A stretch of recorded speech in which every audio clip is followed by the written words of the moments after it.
e said ya Ghana di phone nyina e se kumo na mokotro Owusu Bempah okosua e di fudwuma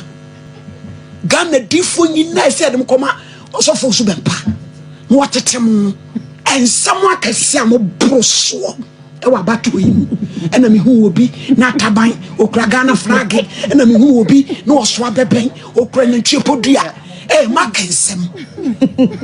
makensem o e said mukọ yede mukọ ye adifo ni eche mu mienu e fa kọ Opambour ho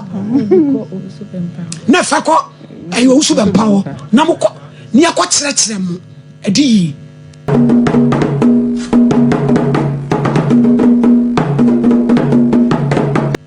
Ghana difo ni nyina la eche mu mienu e fa ba kọ Opambour ho na fa kọ papa Owusu Bempah ho no atete mu edi next time mo be shen komra ha mo ntombwas ewom ade ba kwa me dey respect Nigel Gazi okod and just show so eno busa ne se nkom hye no wo sha e bi tumi pa ho o say yes enu na ma wo ye nipa to de bia nyame ma wo hu se wo ye nipa enti bi betumi ato afa ho enti ya mo sha mo hu se mo ye nipa na akokuduro ne ani pre na mo de hyehye no aya na no de because I pepper mu no efri nyame ho and again a prediction condemn dia wonyi bibia dia again a prediction eya prophecy wasafo ba kwatimi awura gina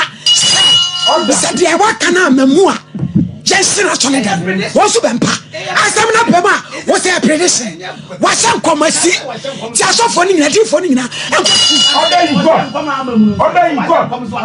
dia no say am me say difo ni ko suku e wona ho na bi su ko Opambour say ya wona difo na ko feli na no say na Jagezi say o me ye nipa da bi yes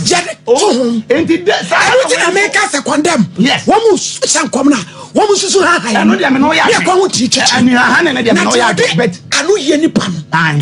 eni awrade bet wono na ni ebre ye no ne ha wo ne mom sa amamu no ana amamu ne dia ne nko mu nyina obi ahya amamu o mu nyina fitire ko sitire obi a prophesy sa amamu da enti ana na dia abamu na next 4 years ono so dia amamu bi dia bebam to ka so mo so nko sala nko sua dia wo ana je so won go zu wo ha ho ana me kra kire mu eni bi ko Opambour de bi ko papa Owusu Bempah na emwa afi we ni wo mo dia abamu next 4 years wo mo dia amamu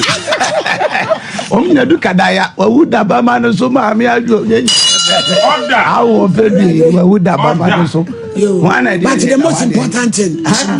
Ghana Ghana e boko e nya kwa be die buru nya